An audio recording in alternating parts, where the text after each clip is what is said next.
Nenhum homem é uma ilha. Esse é o título desse vídeo. Mais um vídeo aí da série Minhas Opiniões aí pro canal.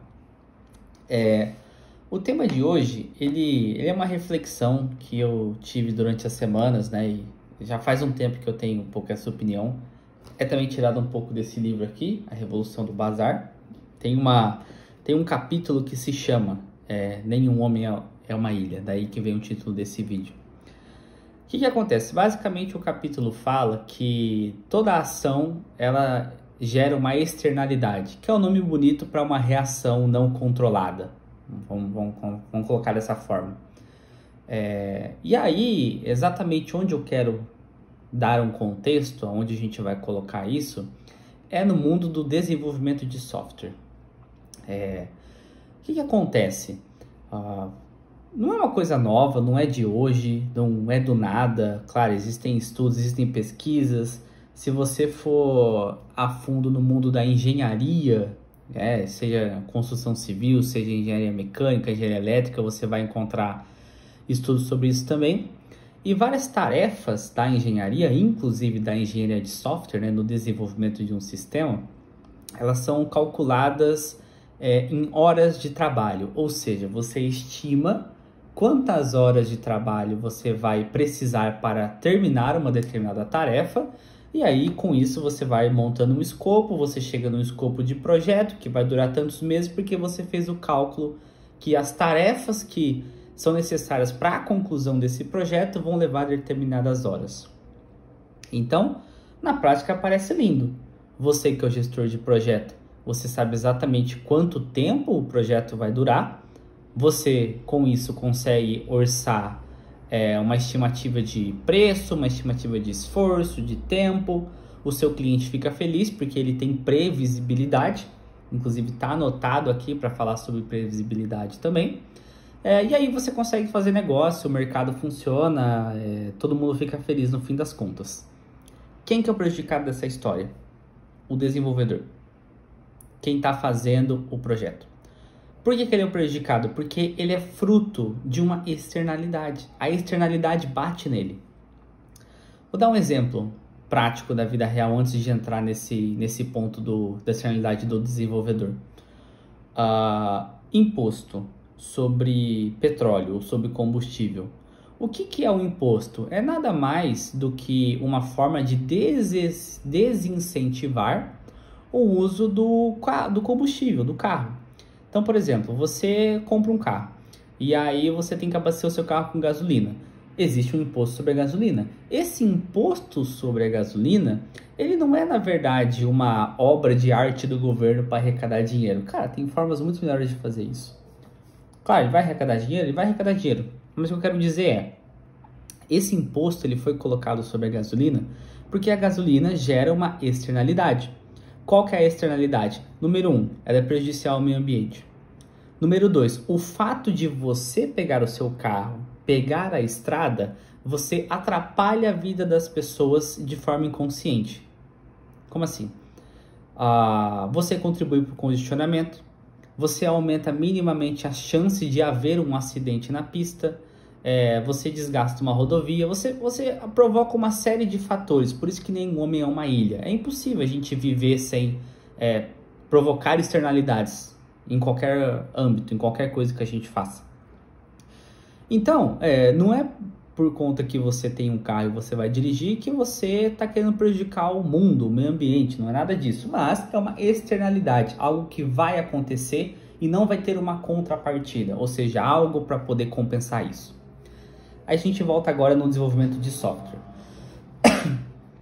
Qual que é a externalidade aqui presente? Você, gestor de projeto, você estimou as horas das tarefas, você passou para o seu diretor, para o dono da sua empresa, o dono da sua empresa, o seu diretor, vendeu o projeto para o cliente, então todas as partes interessadas do projeto estão satisfeitas. Você tem um relatório que diz quanto tempo seu projeto vai durar, seu cliente tem previsibilidade, o dinheiro entrou para a empresa, todo mundo está feliz. Quem está triste? De novo, o desenvolvedor. Qual é o benefício que o desenvolvedor tem ao estimar as horas para desenvolver uma tarefa, para realizar uma determinada atividade? Qual que é o benefício que ele tem de dizer que isso vai ser rápido ou vai ser demorado? Hoje no mundo do software, pelo menos na realidade que eu vivo, é mais ou menos assim. Se você é um desenvolvedor de software e você diz que uma determinada funcionalidade vai demorar 3 horas e você realiza ela dentro de 2 horas, você recebe um parabéns, porque você fez mais rápido que o estimado, você fez dentro do tempo. Qual que é a sua recompensa? A próxima tarefa. Você já pode adiantar a próxima tarefa. Então o seu trabalho nunca vai acabar. Na verdade, o trabalho de ninguém nunca vai acabar. A gente vai trabalhar durante muito tempo. Mas enfim, você realizar uma determinada atividade mais rápido implica em você começar a próxima atividade antes do tempo previsto. Se você diz que uma funcionalidade vai demorar 2 horas e você sabe que você gasta 2 horas e de repente, por algum motivo, você gastou 2 horas e 20 minutos, isso é visto como uma falha. Por quê? Porque você estimou errado. Você gastou um certo tempo a mais nessa funcionalidade, sendo que você fez ela no menor tempo possível, hábil, vamos dizer assim. Ou seja, você não vai ser visto com bons olhos perante aos números, perante a estimativa versus a realidade. Agora, se você estimar uma funcionalidade em 10 horas e você cumprir ela em 3, você simplesmente, sei lá, você mandou muito bem. Nossa, parabéns, você está fazendo muito rápido. O que aconteceu? Você errou na estimativa? Foi muito mais fácil do que você pensou? Ou você pode até estimar uma coisa em 10 horas, levar 3 e ficar 7 horas ali esperando esse tempo chegar para você dizer que está pronto e passar para sua próxima funcionalidade. Ou seja, em nenhum desses casos aqui, você tem um incentivo para estimar o menor tempo possível, que é do interesse da empresa, você ter o menor custo possível sempre. É do seu interesse fazer aquilo rápido, mas não é do seu interesse estimar aquilo como se fosse aquilo da forma mais rápida possível. E aí tem uma outra coisa, você também estimar um tempo de execução baixo implica às vezes em você abrir mão da qualidade, que é uma coisa que o desenvolvedor não quer. Nenhum desenvolvedor quer abrir mão da qualidade do seu código, porque ele sabe que aquilo pode ter sérias consequências lá na frente.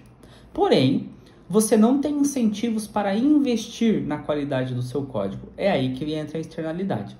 Então, dentro dessa dinâmica da estimativa de horas, o desenvolvedor é o cara que sempre está sendo mais prejudicado, porque ele é quem está sendo afetado por essa externalidade da metodologia de definição de horas de tarefa. Quer dizer, então, que existe uma forma melhor de fazer isso? Não sei. Aqui não é um canal sobre verdades ou mentiras ou certos ou errados. Aqui é um canal de opinião. Então, eu vou me isentar do fato de ter uma solução para isso. Eu não preciso ter uma solução para isso. Até porque se eu tivesse, provavelmente eu estaria muito rico hoje, né? Enfim. Outro exemplo de externalidade. Você é um vendedor. E aí você tem uma meta da empresa para atingir, tá?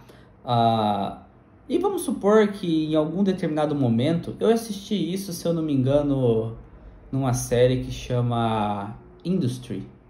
Acredito que tem uma cena parecida nessa série. É uma série lá de mercado financeiro, enfim. O que acontece? O cara pergunta, cara, qual que vai ser a sua meta de vendas pro ano que vem? E aí o cara, sei lá, ele fala 500 mil. Beleza. Você como vendedor, se você falar 500 mil, o que teoricamente na sua realidade pode ser uma meta ousada, e você não atingir esses 500 mil, você vai ser visto como um fracasso. Porque você estimou 500 mil, mas você bateu só 400 mil. Ou seja, você tentou ousar um pouco a mais, só que aí você vai ser punido. Por quê? Porque o seu bônus vai depender disso, se você tinha alguns gatilhos lá que você tinha que atingir 95% da sua meta, assim, assim, assado, assim, assim, assado. Assim, assim, assado. Então, qual que é o incentivo que você tem para colocar um negócio lá em cima? Não estou falando fora da curva, fora da realidade, mas só lá em cima mesmo. Definir algo mais difícil para você. Você não tem, na verdade, se você tem muito mais pontos negativos, ou seja, externalidades que vão ser decorrentes dessa decisão sua, do que algo que vai ser positivo para você se você querer errar. Tem um outro livro que ele chama Avalie o que Importa, John Doerr, livro sobre OKR, né, Objetivos e Resultados Chaves. Lá no OKR é o seguinte, de acordo com eles, né, de acordo com o livro, você vai definir lá de 3 a 5 resultados-chave num trimestre, num semestre, num determinado escopo de tempo ali. E você vai definir alguns de 3 a 5 resultados-chave para cada um deles, você vai focar nisso, você vai entregar nisso e pronto, acabou. É assim que funciona a dinâmica do planejamento estratégico para eles, beleza. O que acontece? Se você, de acordo com eles, se você atingir 80% dos seus OKRs, ainda é uma vitória. Por quê? Porque a ideia do OKR é você ousar, você colocar um objetivo difícil que pode ser que você não atinja, mas que se você tiver uma boa performance, você vai aprender com eles. Até hoje, todo lugar que eu trabalhei com OKR, as pessoas colocaram coisas muito fáceis. Por quê?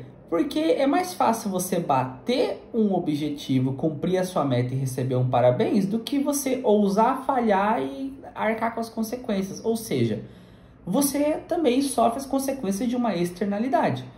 A maioria das empresas hoje, elas atrelam bônus, participação de resultados, por exemplo, né, bônus semestrais, trimestrais, a atingimento de metas. Como que é feito esse cálculo das metas? Geralmente é assim, a gente tem que crescer com relação ao período avaliado anterior. Então, se for anual, por exemplo, a gente tem que crescer em relação ao ano anterior. Porém, a gente tem que fazer alguma coisa que a gente sabe que a gente vai bater 100%. A gente vai buscar os 120%, mas a gente tem que ter certeza que a gente vai bater 100%. Por quê? Porque se você não bater o seu 100%, isso vai afetar no seu financeiro, no seu bolso. Talvez na estabilidade que você tem no seu emprego. Mais uma externalidade.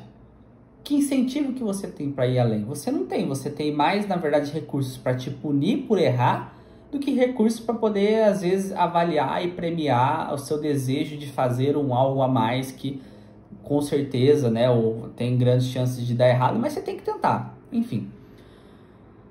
O ponto aqui é o seguinte. As externalidades, elas estão presentes e muitas vezes a gente só ignora elas ou não sabe como lidar com elas. Pense num agente de atendimento em que a meta principal dele, o ponto que ele é avaliado, são o tempo que ele gasta para resolver cada ticket. Ou um atendente de telemarketing que a métrica dele é fazer o maior número de ligações possíveis dentro do dia de trabalho dele. Quais são as externalidades que isso vai gerar? Se você está no suporte e você é avaliado pelo tempo que você gasta em cada ticket, de duas uma. Você vai parar de pegar os tickets mais complexos. 2, quando você vê um ticket que vai gastar muito tempo, você vai dar um jeito de sabonetar ele, escorregar. Por quê? Porque foi imposto uma meta que gera essa externalidade. E aí, o que acontece na maioria das empresas hoje? Hoje as empresas elas pegam e falam assim, fulano, ele está sabonetando o ticket. Tipo assim, ele está esquivando, ele não está fazendo os tickets que demoram um pouco mais. Nossa, que mau caráter. Putz, nossa, esse cara aí, cara, meu Deus do céu. Nossa, aquele desenvolvedor, ele podia falar que ele faz em 3 horas, mas ele fica falando que faz em 6. Que puta cara, mau caráter. Será que ele é mau caráter mesmo? Ou ele só está gerenciando as externalidades que estão afetando a vida dele? Talvez a gente tenha que pensar um pouco nisso. Mas não, é mais fácil você julgar o caráter da pessoa, falar que ela está errada, que ela é imperfeita, que você tem que ser perfeito. Outro tema também.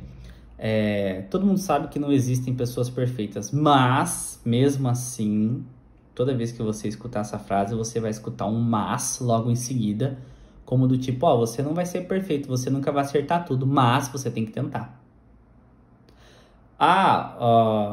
Feedback corporativo. Você é um cara excelente, suas entregas são boas, a sua comunicação é ótima, porém você é um pouco organizado, então você deveria melhorar essa organização. Ou seja, você tem, sei lá, de 4 pontos, você tem 3 pontos muito bons, mas você tem um ponto de melhoria. Nossa, imagina se você conseguisse ser bom em tudo, tipo, não tem como ser bom em tudo. Outra coisa também, quando você vai para academia, e aí você em tudo que você vai fazer na vida, seja uma coisa física, seja uma coisa mais no mundo das ideias, psicológica, enfim, você tem uma determinada quantidade de energia limitada, reservada para fazer aquilo. O que eu quero dizer com isso? Pensa num treino de academia. Segunda-feira você vai fazer perna, terça você vai fazer peito, na quarta você vai fazer costas, certo? E aí você vê alguém na academia que todo dia essa pessoa treina braço. Todo dia essa pessoa treina braço, treina bíceps, treina tríceps. Ela está dedicando energia a esse treino. É óbvio que não vai sobrar energia para ela treinar outros grupos musculares dela. Então não tem como você treinar tudo. Você tem que ter focos e objetivos. É para isso que serve a palavra foco e objetivo. Agora não. A gente usa a palavra foco e objetivo para falar que a gente quer focar em tudo. Qual que é o seu objetivo? Tudo. Quero tudo. Eu quero saúde, eu quero dinheiro, eu quero um casamento estável, eu quero ter filhos, eu quero ser feliz, eu quero ter sucesso na minha vida profissional, eu quero ler 50 livros esse ano, eu quero tudo. Isso não é foco. E objetivos, eles têm que ser coisas que você vai realmente despender a sua energia. E não só palavras bonitas de enfeites para fingir que você está buscando ser perfeito sempre, buscando melhorar. Enfim, fugi um pouco do tema, porém a gente tem que pensar nisso. Nenhuma é uma ilha, existem muitas externalidades que decorrem das suas ações e, principalmente dentro aí do mundo corporativo, tem muitas externalidades que elas não são vistas e elas são simplesmente ignoradas, mas elas existem.